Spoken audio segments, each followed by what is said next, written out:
안녕하세요. 절대값TV의 명품 PD 한 PD입니다. 자, 여러분, 돈을 버는 논리, 돈을 버는 방법은 어떤 투자든지 뭐 주식이든 뭐 부동산이든 뭐 코인이든 뭐 어떤 투자든지 쌀 때 사서 비싸게 팔면 되는 거죠. 자, 근데 비쌀 때가 언제예요?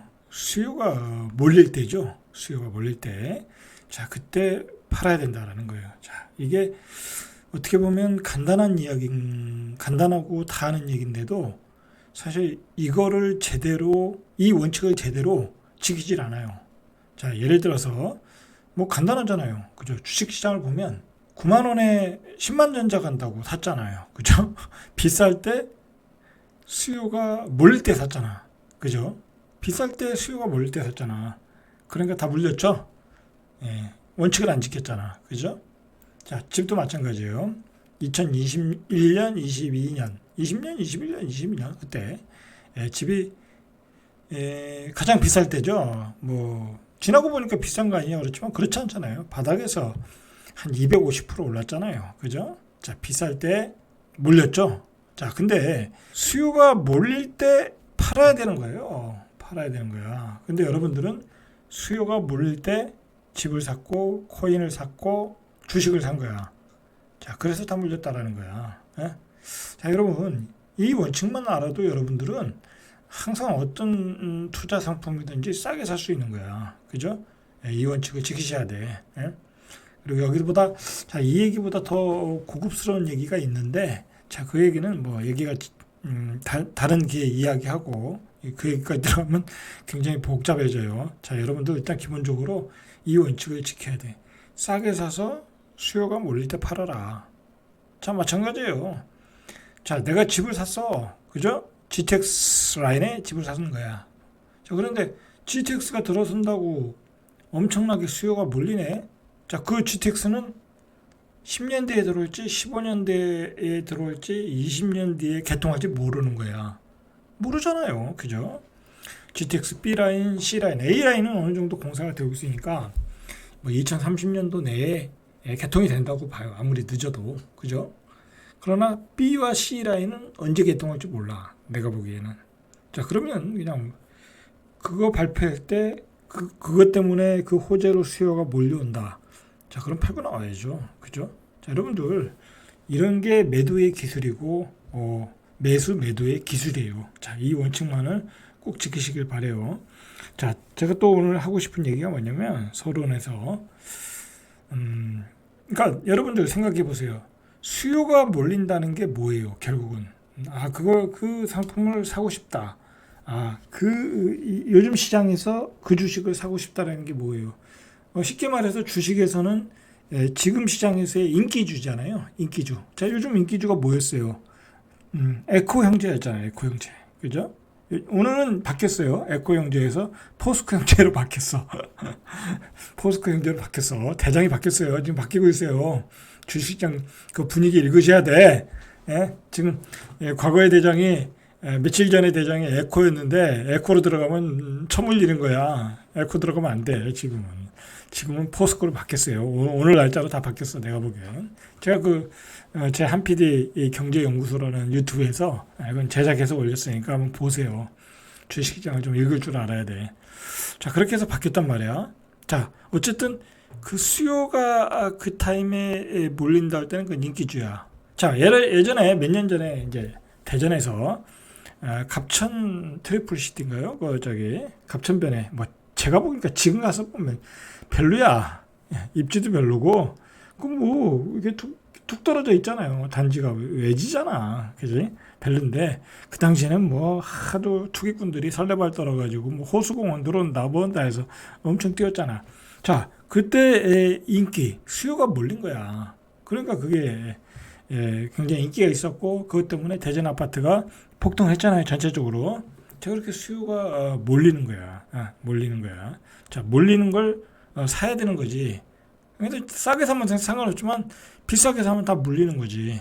그죠? 자, 아파트도 마찬가지예요. 아파트도. 자, 다 똘똘한 채라고 해서 다 수요가 몰렸잖아요. 그죠? 몰려가지고 전부 다 팔아가지고 강남으로 다 들어갔잖아. 그죠? 그래서 다 고점을 잡았지. 40억, 38억 막 그렇게 잡았잖아. 여러분 짧게 이야기하면 대한민국에서 아무리 강남이라고 해도 건물 한 채 값이 아파트라고 하면 그건 거품이야. 여러분 40억짜리 건물 하나 사면 아무리 못 나와도 1200만 원이 나온다고. 그냥 3% 이자 수익률만 해도 땅까지 깔고 있어 그거는. 1200만 원 나오는 아파트에 여러분들은 1200만 원 내고 월세에 살고 있는 거야. 거기 사는 사람이 연예인 아니잖아요. 그죠? 연예인 아니잖아. 그냥 전문직이잖아. 그제? 그 아파트의 수요가 의사, 변호사 뭐 그 정도의 수요잖아. 그 사람들이 한 달에 1200만 원 내고 뭐 1200만 원을 월세 받을 기회를 잃어버리고 거기에 산다. 그건 거품이지. 그거는 지속적인 거래가 되는 게 아니야. 응? 자, 뭐 그 얘기는 중요한 얘기 아니고. 자, 제가 오늘 요 서론에서 또 하고 싶은 얘기가 뭐냐면 최근에 주식시장을 이렇게 제가 지켜보면서 느낀 게 뭐냐면 이게 주식시장의 반등 랠리에 따라 성격이 조금씩 틀려요. 옛날에 본격적인 시장의 반등장, 그러니까 우리가 중국의 어떤 경기에 기대서 어떤 화랑장이 될 때, 옛날에 그때는 이제 차화정 장세라고 해서 뭐 자동차, 차, 그다음에 화학, 뭐 그다음에 정유, 뭐 그런 거, 차화정, 응? 뭐 그런 반도체, 뭐 그런 것 때문에 엄청나게 올라갔잖아요. 조선까지 해가지고. 자, 그때는 그런 그 대형주들이 이 뭐랄까요, 시장의 주도주였어. 그래서 뭐 엄청나게 올라왔잖아, 엄청나게. 자, 그런데 최근에 주식시장을 보니까, 자, 이건 이제 예를 들어서 설명하는 거예요. 주식시장 얘기도 할 겸 예를 들어 설명하는 거야. 우리가 어디에 집중을 해야 되는가라는 거야. 어디에. 자, 이게 좀 제가 얘기하다 보면 좀 산만해요. 산만한데 여러분들 산만하더라도 이런 얘기가 중요한 거야. 이런 얘기에 여러분들에게 엑기스가 되는 얘기고 여러분들이 진짜 부자로 만들어줄 수 있는 이야기야. 요즘 주식시장을 보세요. 이상하게 쉽게 말해서 코스닥 시장이 먼저 갔잖아요. 코스닥 시장에 에코 형제가 먼저 갔잖아요. 자, 그 다음에 포스코 형제가 가고 있단 말이야. 자, 그러면 그 나머지 주식들은 이게 잘 안 가. 진짜 좋은 우량주들은 잘 안 가. 진짜 보세요. 뭐 은행주, 뭐 그다음에 KB 금융지주, SK, 뭐 그다음에 또 뭐야? 일단 대한민국의 우량주들은 다 똥이 돼버렸어. 똥이 돼버렸어. 안 가. 그만큼 시장의 체력이 약하다라는 거야. 그러니까 지금 시장을 이끄는 것은 소위 말해서 주식시장에 있는 뭐 데이 트레이딩 또는 뭐 또 어떤 스마트 머니, 그다음에 이제 일반인들이 많이 들어오는 시장이 아니거든요. 지금은 이제 나중에 이제 한 6, 700 가면 들어오겠죠. 일반인들이.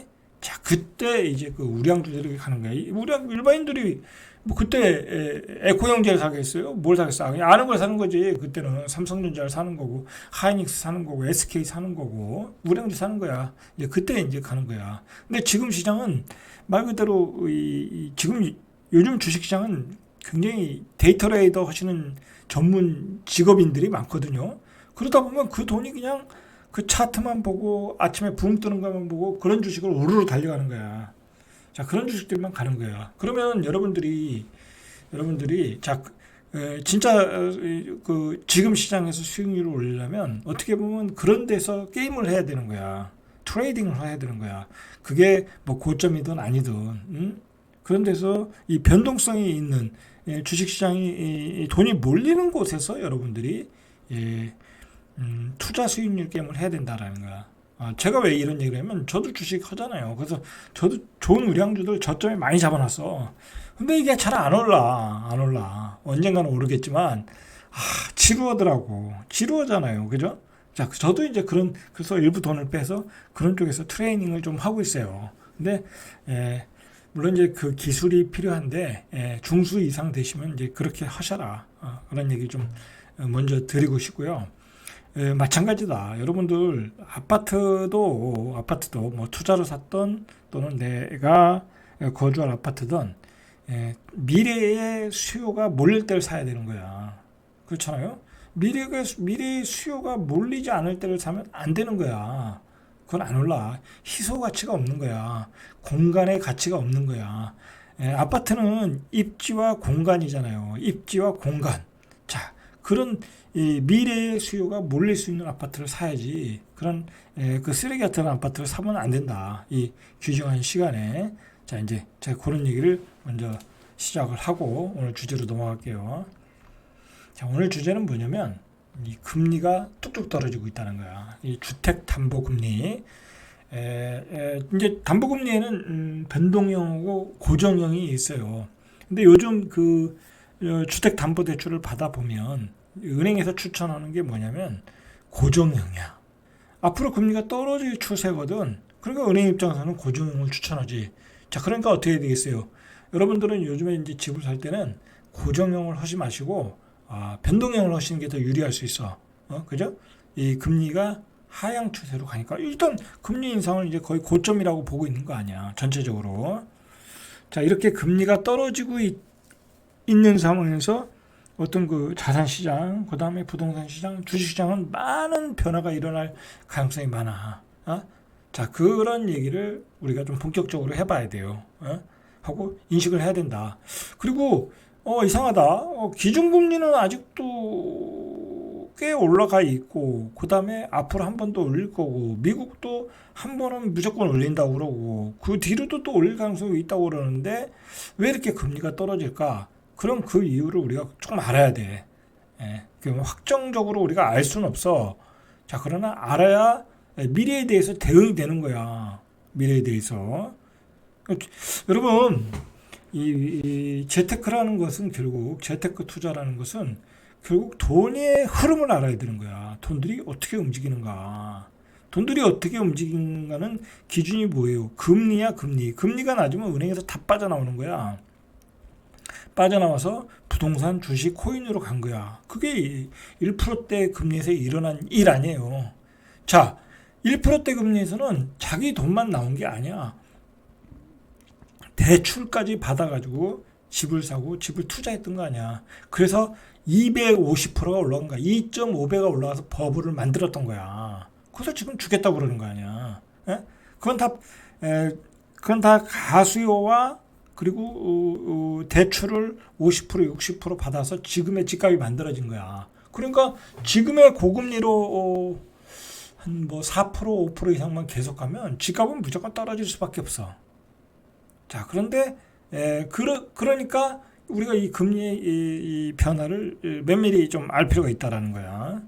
자, 한국은행의 기준금리 인상 행진이 시작된 시점이 2021년 8월부터야. 자, 8월부터인데 대출금리가 사실상 그 통화 긴축 시작 당시, 그러니까 2021년 8월 시점으로 돌아가고 있다라는 거야. 실질적으로는 뭐 체감은 잘 안 오는데 이게 이제 우대금리까지 적용해서 최하단을 적용했을 때 이야기니까. 자, 어쨌든 2021년 8월 자, 긴축 시작 당시로 돌아가고 있다라는 거야. 이게 중요한 거는 뭐냐면 최근 은행 대출금의 이자율의 하락 속도가 이 시장 논리만으로도 설명이 되지 않는데 이게 지금 누구도 설명을 못 하고 있어. 왜 이런 현상이 일어나는지. 왜 그러냐면 은행채 5년물에 은행채가 모든 어떤 지표의 기준이 되는 거거든요. 이제 은행이 돈을 빌려오는 게 은행채잖아. 그걸 가지고 빌려온 그 기준금리를 은행채 금리를 가지고 거기다 가상금리를 붙여가지고 대출금리를 만들어서 상품을 파는 거 아니야. 근데 은행채 지표금리의 낙폭을 윗돈다는 거야. 그거보다 더 많이 떨어지고 있다는 거야. 대출금리가. 이게 왜 그러냐 이거야. 왜 그러냐. 자, 16일 금융권에 따르면 이 KB, 국민신한하나, 우리은행 이 주담대 변동형 금리가 현재 하단이 4.18, 상단이 6.6. 많이 떨어졌죠. 그죠? 많이 떨어진 거예요. 하단이 0.74가 내려갔어. 0.74가 내려갔어요. 지금 이렇게 떨어졌다. 자, 앞으로도 계속 떨어진다는 거예요. 이게. 자, 고정형 금리는 이미 3%대인데 이 고정금리의 그 은행채 5년물 기준으로 보니까 하단이 3.64. 그죠? 고정금리가 더 싸잖아, 변동보다. 그리고 상단이 5.8. 그러니까 차라리 이 고정금리 하단 3.6을 받을 수 있으면 3.6으로 받는 것도 괜찮아요. 3년짜리를 받으면 되니까 3년 후에 금리가 또 떨어졌다고 하면 그때 변동금리로 바꾸면 되잖아. 그죠? 자, 이렇게 고정금리도 3%대다. 아, 많이 떨어졌죠? 그러니까 2021년 8월로 돌아갔다는 거야. 자, 이게 왜 그럴까요? 자, 우리가 이제 많이 쓰는 신용대출금리도 은행채 1년물 기준으로 연 4.6에서 6% 정도. 많이 떨어졌죠? 이것도 한 달 보름 사이 하단이 0.74. 그죠? 은행채 1년물 금리 하락이 마이너스 0.4. 그죠? 은행채 1년물 금리 하락보다 신용대출 금리 하락이 더 커졌다라는 거야. 자, 이거 뭐예요? 요즘 유행이 뭐냐면 이 대출을 갚는 게 유행이잖아. 금리가 올라가니까 사람들이 소비를 줄이고 대출을 갚아버려요. 돈을 빌려도 안 쓴단 말이야. 그러니까 돈이 쌓이는 거야. 은행에서 돈을 대출을 해가야 은행에 이자 수익을 얻는데 대출을 해가는 사람이 없는 거야. 어? 정작 대출할 사람, 대출하고 싶은 사람들은 신용등급이 안 나오고 신용등급이 좋은 사람들은 오히려 대출을 안 하고 빚을 갖고 있더라는 거야. 주택담보대출도 금리도 그래도 그렇고 신용대출 금리도 그렇고. 그리고 은행에 돈이 쌓이고 있는 거야. 이게 내 말을 안 해서 그렇지 그렇다는 거야. 자, 저도 마찬가지예요. 저도 상가를 사면서 한 6% 예를 들어 한 3%대 받았던 것 같은데 거의 6%대 냈더라고요. 그러니까 어떻게 하겠어요. 그냥 한 달에 몇십만 원, 몇백만 원이라도 갚아야지. 돈 생기는 대로 갚아버린다니까. 그러니까 어떻게 되겠어. 은행은 이익이 점점 줄어들고 돈은 쌓여가는 거지. 모든 은행이 그럴 거란 말이야. 대부분의 사람들이 저같이 하고 있을 거란 말이야. 신문에서는 뭐라고 하냐면 이제 그 실리콘밸리 뱅킹 파산 사태 이후에 이제 긴축은 그만해야 된다라는 그 기대가 커졌잖아요. 그래서 이제 시장 금리 하락 속도가 빨라졌다고 이야기했는데 이게 이제 속사정은 아니야. 그죠? 속사정은 아니야. 속사정은 아니고 쉽게 얘기해서 돈을 안 갖다 쓰는 거야, 사람들이. 그죠? 실리콘밸리 뱅킹 이후에 오히려 더 대출을 꺼려하는 거지. 그죠? 오히려 대출을 꺼려하는 게 아니라 대출을 꺼려하고 오히려 빚을 갖고 있더라는 거야. 그러니까 돈이 남아도는 거야, 지금. 17일 은행연합회에 따르면 3월 신규 취급의 기준 코픽스. 자, 이 코픽스는 기준금리잖아요, 뭐든. 자, 전월 대비 0.03포인트 상승한 3.56포인트를 기록했다. 코픽스 금리는 올라갔다니까. 자, 그런데 대출 금리가 떨어지는 거야. 이게 이상한 현상이라는 거야, 이상한 현상. 자, 이상한 현상이 지금 시장에서 벌어지고 있다. 자, 또 이런 얘기도 있어요. 실제 은행의 예전에 대출금리가 오르니까 지표금리보다 훨씬 더 많이 하락한 것은 실제 은행의 대출금리가 지표금리보다 훨씬 더 많이 하락한 것은 연초부터 정부와 여론으로부터 돈잔치 비난 문매를 맞아서 시중은행들이 앞다퉈 상생금융을 강조하며 0.3포인트 안팎 수준으로 가상금리를 스스로 낮췄기 때문에 이것도 아니야. 내가 보기엔 이것도 아니야. 자, 이것도 아니에요. 낮춰봤자 0.3인데, 그죠? 이것도 아니다. 자, 이렇게 되니까 어쨌든 기준금리가 지금 내려갔잖아요. 그리고 주택담보대출 금리가 내려갔잖아요. 오히려 특례론보다도 더 내려갔어. 그죠? 하단으로 보면. 자, 그러니까 어떤 현상이 나왔냐? 3월 말 기준에 주담대 주택담보대출이 한 달 사이에 한 4조 6천억 원이 늘었다는 거예요. 그러니까 대출이 줄어들었었거든요. 집을 담보로 해서 주택담보대출이 줄어들었었는데 자, 3월 들어서 집이 많이 떨어졌고 금리는 내려갔고 하니까 대출을 받아서 또 집을 사더라는 거야. 4조 6천억 정도. 자, 전세는 안 늘었다는 거야. 전세자금 대출이 2월에 이어 3월에도 2조 원 이상 오히려 감소했대. 그러니까 뭐 어떻게 보면 전세를 안 받고 전세 대출 안 받고 집을 샀단 얘기지. 그지?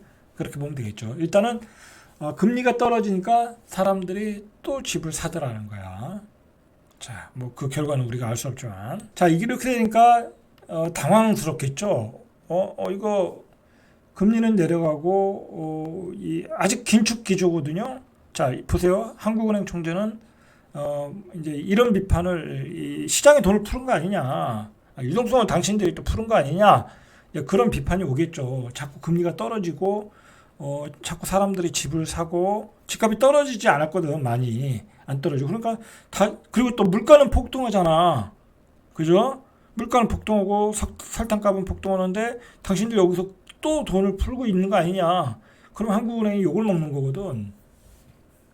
정말 돈을 많이 풀어서 이렇게 올랐다고 하면 또 물가 폭등이 일어나는 거야. 자, 우리는 그럼 커피를 6,000원에 사 먹어야 되고 점심값으로 15,000원을 내야 돼. 그럼 어떻게 되겠어요?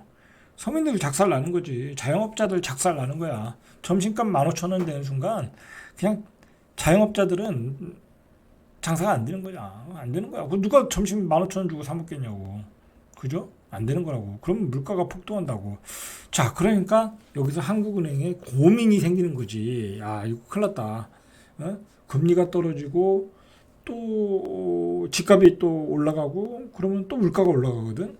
자, 그래서 무슨 얘기를 했냐면 14일 한국은행 총재가 워싱턴 현지 기자 간담회에서 금리 수준이 완화적이라는 데는 동의할 수 없고 그러니까 자기는 금리를 안 내렸다는 거지. 완화 제스처는 안 줬다라는 거야. 한국은행 기준금리는 안 내렸다.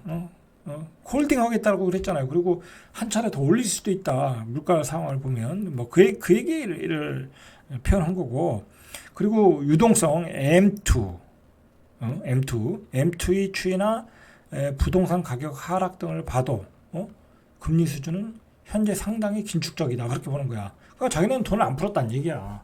돈을 안 풀었으니까 지금 시장 상황에 따라 뭐 금리가 수요와 공급에 의해서 알아서 움직이는 거다. 이제 걱정이 되니까 기자들이 물어봤고 한국은행 총재는 답변을 한 거예요. 어쨌든 돈을 안 풀었다. 유동성이 늘어나지 않았다. 이런 거야. 완화 제스처는 안 했다는 거죠. 자, 한국은행 금융통화위원회에서도 이런 우려가 이어지고 있음을 확인할 수 있는데 금통위 의사록에 따르면 이제 회의하고 의사록이 있잖아요. 2월 23일 열린 통화정책 방향 회의에서 한 위원이 최근 시장 금리가 하락하는 가운데 기업 회사채 발행과 기업 대출이 늘어나고 있다. 아까 유동성은 좀 풀리고 있다라는 거지. 유동성을 좀 풀리고 있다라는 거야. 어떻게 보면 어음이 늘어나고 회사채 발행이 늘어나고 이게 뭐예요? 다 돈이 풀렸다라는 얘기지. 좀 그러니까 좀 어쨌든 뭔가 돈이 풀리는 그 징후들이 있긴 있다라는 얘기예요. 지금. 뭐 제가 뭐 경제 전문가가 아니라 뭐 구체적으로 제가 알 수 있는 건 알 수 없는 건 아니지만 뭐 객관적으로 생각해 보면 딱 두 가지잖아요. 뭐 시중에 돈이 많이 풀렸거나 한국은행 쪽에서 돈이 많이 풀렸거나 아니면 정말 돈은 은행으로 자꾸 들어오는데 빌려갈 사람이 대출해 줄 사람이 없으니까 은행에 돈이 쌓여. 그러니까 은행 입장에서는 돈을 들고 있으면 안 되잖아요. 들고 있으면은 큰일 나는 거니까 대출해 줘야 되는데 싸게 대출해 주는 거지. 금리가 싸게. 수요가 없으니까. 그죠? 수요가 많으면 비싸게 대출하겠죠. 자, 지금 그런 상황이다라는 거야. 자, 지금 금리가 이렇게 떨어지고 3% 지금 그래서 이제 한 10월 달 여름 지나고 10월 달에 평균 3% 초반대 얘기가 나오고 있거든요.